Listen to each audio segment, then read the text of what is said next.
mwezi attempt to sue. Ano naye abaani amuteekamu amaanyi ago mulimu ebintu byoleka harnaki kakati nakuba zisiina maanyi gerenga nakubira Mary simu ekyo nange ekyozo kye nalina nga ndowooza nti kino kiyinza okubaako ekinene kyayandibadde afuna kisobola okusiikiriza ekinene kyeyandibadde akola ki afuna naye mu kwogerako naye alina sayidi gye yampa endeetera okumuleka akole kyayagala tekijjawo kye ndowooza akyo kireka n'ogamba naye kola kyokola ki kyoyagala bina akola ku radio 4 mukwano gwa mujja wa Nambwayo olimba ono gwe nalabe basitula oba mukwano gwa mujja Nambwayo akola ku radio 4 Nambwayo alina mujja wakola ku radio 4 kati mbu bina alwana mu ntalo za mukazi munne alwanirako Nambwayo naye kyakimanyi kiri nnomo era ne bet singa naye kati yasimbula dda anga kati awe nakyekedde kwanze mbadde ndowooza kiri nga bwe naabeera wano hafi n'abaako byayogera I pick them then nembaako wendi nenkisiinyaako naye nga nkipiikinga kuwe nakiwulira kakati nze okwesonyiwa kwa namba y'ekintu ekyo kyayinza okubuulira alina bwe yakiwulira but the good thing kivuddeyo omwana si waaki niwe kibanga ono mukwano gwa mujjawo oli anti kati Nambwayo manyi kyekigenda omulabisa nti bujja kati bwe bumusumbuwa anti kiri bwe kiti because bina mukwano gwa mujjawo bw'osuwinga bina ku kyowawulira ekitegeeza bujja bwe bukuluma nedda nti kiri nti kyali kigenderere okukyogera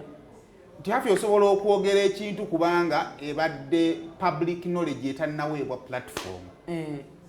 waliwo ebintu nga it is public knowledge naye nga si bantu bangi abakimanyi ontegedde naye nga waliwo sewo omuntu eyanyiiga simanyi nakyejigiri munga nekyogerako actually eri emboozi gye twayogerako eya Lydia ne Carol naye nga nze ne Lydia ate tatuzanga kuŋŋambanga nti